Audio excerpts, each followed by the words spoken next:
What's going on YouTube? It's your host Bruce GNT back with another video. This one's going to be about the NYC congestion pricing, and our President Trump wants to do something about it. Apparently he doesn't like it very much. Why? We're going to find out about it. But before we even jump into that, I'm interested to see the people that don't like Trump but also don't like the congestion pricing.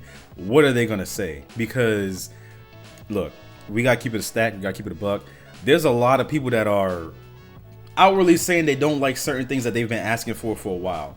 And I know there's a lot to report on. There's a lot to talk about, especially when it comes to auditing the federal government, a lot of his executive orders. But there's so much information, misinformation.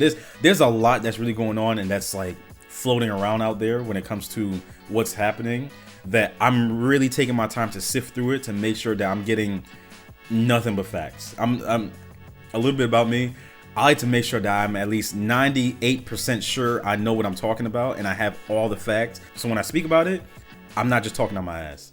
So I know. I'm just taking my time, making sure everything that I hear, cross-referencing it, and just really sifting through the truth from the falsehoods. So you'll be seeing more videos based off of that. Just give me some time. But without further ado, let's jump right into this and see his big gripe about it.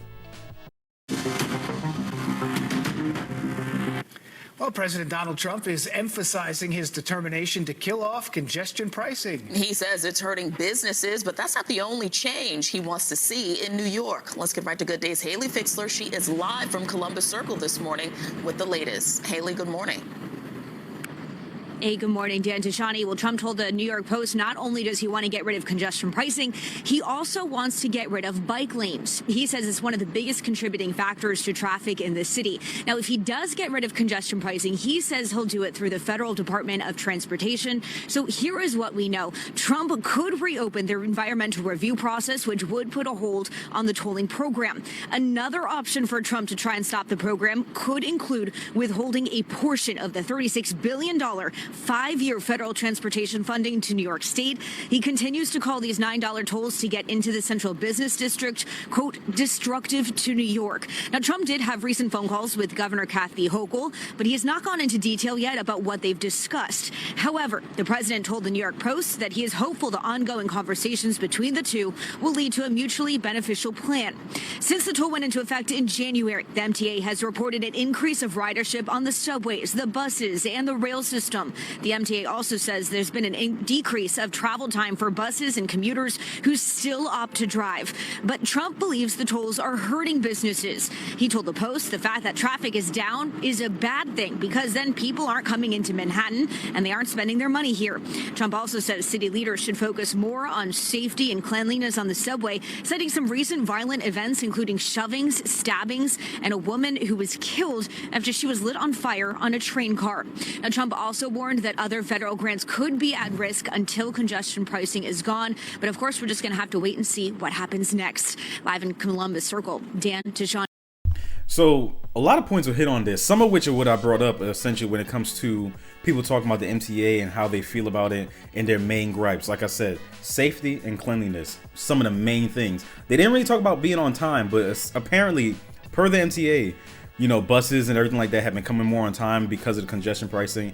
I can't reference that. I can't speak about that because I'm not up there currently. And for what I'm hearing from people, they haven't really noticed much of a difference when it comes to timing. But when it comes to safety and cleanliness, those are the two things that people are mainly worried about. I don't want to jump on the train because I got to go into work early in the morning and then run the risk of either getting pushed in front of the train or getting stabbed up. Now, all things that have been happening a lot recently. I know I haven't been talking about the news, especially in New York, but I pay attention. I'm looking. A lot of the reason I'm not talking about it is because a lot of it is a lot of death. That's not surprising. The fact that he's taking this stance. Our president is a businessman first and foremost. You know, if it's something that's going to affect the business positively or negatively, he's going to have a say about it. My thing is, I want hard facts. I want numbers. I want to know for sure that the reason why traffic is down and people are not seeing much of a disturbance is because it's actually having people say, you know what, I'm not going to go into the city. Now, I personally, anecdotally, I know people that are pretty much saying, yeah, you know what, I'm not going to go into the city because I don't feel like paying those prices. Few and far between, but still, nonetheless, there's still some people that are saying that. When it comes to hurting businesses, there have been some businesses that have voiced their concerns when it comes to congestion pricing and how it's pretty much going to affect their numbers when it comes to them making deliveries. Disabled veterans Mike Brown and Rana Subhan must pay to set up their souvenir stand on the Manhattan side of the Brooklyn Bridge. So I feel like we're getting penalized versus, you know what I mean? It's not making... You're not adding to congestion.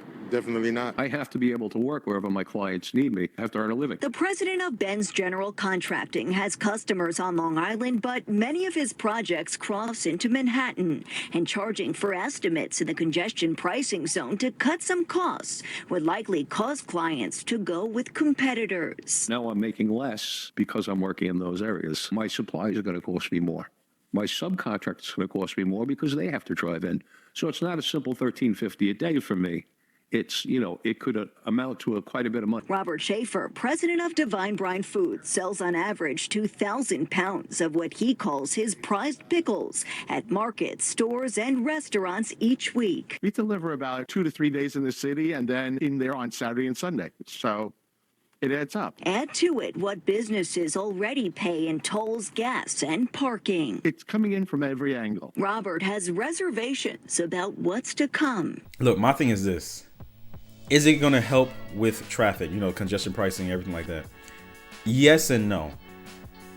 Traffic in New York is always going to be bad. I've heard some people, you know, whether it's in the comments or just in general, talk about how it's going to clear out New York. New York is going to be empty. New York is the money capital of the United States, maybe even the world. I highly doubt New York is going to be cleared out to that extent where it's going to be a ghost town. No, not going to happen. Impossible. But with that being said, I could definitely see it, even though I'm opposed to it, having a generally good effect to where it can lighten the load when it comes to, you know, MTA workers with buses and everything like that. Because that's the main transportation that people take when it comes to going in and out of the city. Some people take the train, but a lot of people try to avoid it, honestly, because of things that go on. Stuff go on the buses, but more often than not, when a crime happens, is most likely on the train when it comes to transportation. So, I don't know. It really just depends. I'm going to keep my eye on this and really pay attention to what's going on. And, you know, anything that pops up, any type of news or any type of new development, I'm going to do like a follow-up video to pretty much say, hey, look, this is what they're going to do. I'm interested to see how Governor Kathy Hochul, how she responds to this and whether or not she's going to talk about it. 'Cause you know what? I could definitely see her taking the coward's way out and not say anything about it until like Trump makes an announcement or something like that. Or she's going to try to spin it into this positive way of like, oh, well, you know, this is going to work out for the best of us. And oh, before I even forget, the whole bike lane thing. Yeah, I've heard a lot of, it's funny. On one side, you have the New Yorkers that have been there for years and everything like that. And they hate bike lanes. They despise it with a passion. And then there's the transplants and the visitors, the tourists that just love bike lanes. So I can imagine there's going to be a huge divide. Interested to see how this develops and what's going to happen. It's gonna be unhappy people on both sides, no matter what. So, you know, we're just gonna keep abreast about that situation. That's it for this video. Another short one. If you enjoyed it, leave a like, comment down below what you think and how you feel. Especially when it comes to the bike lanes. That one's gonna stir up some drama. It's gonna stir up some drama. And subscribe if you want more. Peace.